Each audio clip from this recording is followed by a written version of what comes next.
guys, welcome to our channel Anjali Prakash Vlogs. இந்த video பார்த்தீங்கன்னா உங்களுக்கு ரொம்பவே என்டர்டெயின்மெண்ட்டாக அண்ட் நேச்சர் பற்றியும் கொஞ்சம் இன்க்ளூட் ஆகிருக்கும். அது மட்டும் இல்லாமல் ஒரு ஸ்வீட் ரெசிப்பியும் இதில் இருக்குது. இந்த ரெசிபியோட சீக்ரெட்ஸ் எப்படி பண்ணால் நல்லா டேஸ்டியாக அண்ட் ஷேப் கரெக்டாக வரும் அப்படின்றதையும் நான் சொல்லியிருக்கேன். ஸோ மிஸ் பண்ணாமல் நீங்கள் எண்ட் வரைக்கும் வாங்க. ஸோ இப்போ வாங்க வீடியோக்குள்ளே போகலாம். ஃபேஸில் இருக்க பிளாக் ஸ்பாட்ஸ், அதுக்கப்புறம் அண்டர் ஐ நல்லா கருப்பாக திட்டாக தெரியும். ஸோ அதை எப்படி ஈஸியாக ஹோம் ரெமிடிஸ்லேயே போக வைக்கிறதுன்னு சொல்லிட்டு இந்த வீடியோவில் பார்க்கலாம்.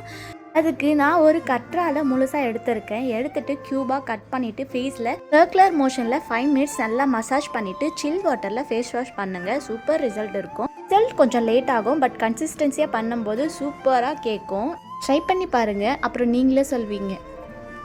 யாருக்கெல்லாம் வீட்டில் செடி வைக்கிறது ரொம்ப பிடிக்கும்னு சொல்லிட்டு மறக்காமல் கமெண்ட் செக்ஷனில் சொல்லுங்கள்.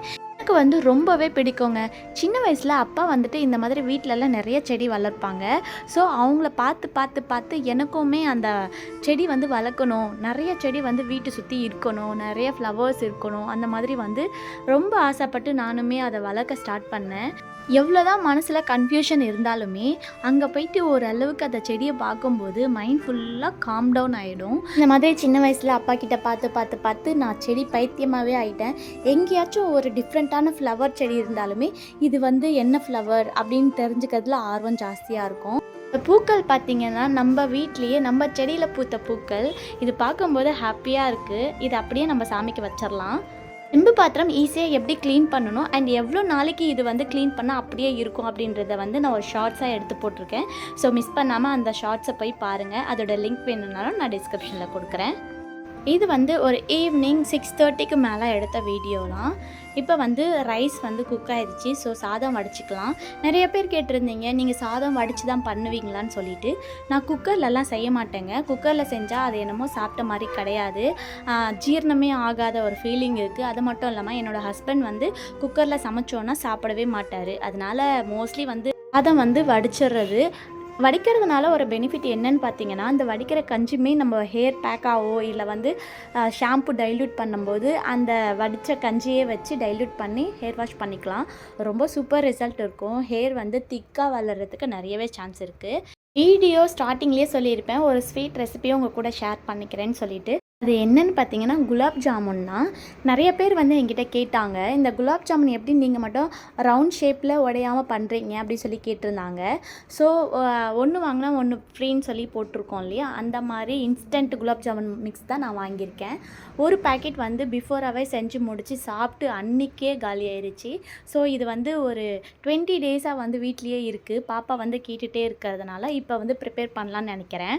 ஸோ எப்படி ப்ரிப்பேர் பண்ணலான்னு சொல்லிட்டு நான் ஒவ்வொன்றா சொல்கிறேன். அதைப்படி நீங்கள் ப்ரிப்பேர் பண்ணிங்கன்னா உடையாது. குலாப் ஜாமுன் குண்டாக சாஃப்டாக வரும். ஒரு பேக்கெட் குலாப் ஜாமுன் பவுடருக்கு ஒரு சின்ன கிளாஸ் அளவுக்கு பால் கொதிக்க வச்சு ஆற வச்சு எடுத்துக்கோங்க. கரெக்டாக இருக்கும். ஆஸ் யூஷுவல் சப்பாத்தி மாவு நம்ம எந்த அளவுக்கு கொஞ்சம் கொஞ்சமாக ஊற்றி நம்ம பிசைஞ்சு எடுத்துப்போமோ சேம் அப்படியே பிசைஞ்சு எடுத்துக்கோங்க. பட் ரொம்ப அழுத்தம் கொடுக்கக்கூடாது அண்ட் அழுத்தம் கொடுத்த மாதிரியும் தெரியக்கூடாது. அந்த மாதிரி நீங்கள் பிசைஞ்சு எடுத்துக்கிட்டு ஒரு 5 மினிட்ஸ் அப்படியே விட்டுட்டு அதுக்கப்புறமா சின்ன ரவுண்ட் பால் மாதிரி பண்ணுறதோ இல்லை உங்களுக்கு எந்த ஷேப் வேணுமோ அந்த மாதிரி நீங்கள் பண்ணிக்கலாம். பால்ஸை ஆயிலில் போகிறதுக்கு முன்னாடி ஆயில் நல்லா ஹீட் பண்ணி வச்சுக்கோங்க. ஹீட் ஆனதும் இந்த பால்ஸ் எல்லாத்தையும் போட்டு மீடியமான ஃப்ளேமில் வச்சு நல்லா பொன்னிறம் வர வரையும் வறுத்துக்கோங்க. அவ்வளோதாங்க. நம்ம ஜீரா எப்படி ரெடி பண்ணோம், 2 கிளாஸ் சர்க்கரைக்கு 1 கிளாஸ் அளவுக்கு தண்ணி ஊற்றிட்டு ஒரு 5 மினிட்ஸ் கொதிக்க வச்சுட்டு அதுக்கப்புறம் பார்த்தீங்கன்னா ஏலக்காய் தட்டி போட்டு சில் அவுட் ஆன உடனே ரெடி பண்ணி வச்சுருக்க குலாப் ஜாமுன் பால்ஸ் அதில் சேர்த்துக்கலாம். சேர்த்துட்டு 2 ஹவர்ஸ் விட்டுட்டு அதுக்கப்புறம் சாப்பிட்டீங்கன்னா செம டேஸ்ட்டாக இருக்கும். நீங்களும் செஞ்சு பார்த்துட்டு எப்படி வந்துச்சுன்னு மறக்காமல் கமெண்ட் செக்ஷனில் சொல்லுங்கள். அண்ட் நம்மளோட சேனலை ஃபர்ஸ்ட் டைம் பார்க்குறதா இருந்தால் ப்ளீஸ் சப்ஸ்கிரைப் பண்ணிக்கோங்க. இல்லைங்க, நம்ம வீடியோ பிடிச்சிருந்தா ஒரு லைக் பண்ணிவிட்டு உங்கள் ஃப்ரெண்ட்ஸ் அண்ட் ஃபேமிலிக்கு ஷேர் பண்ணி விடுங்க.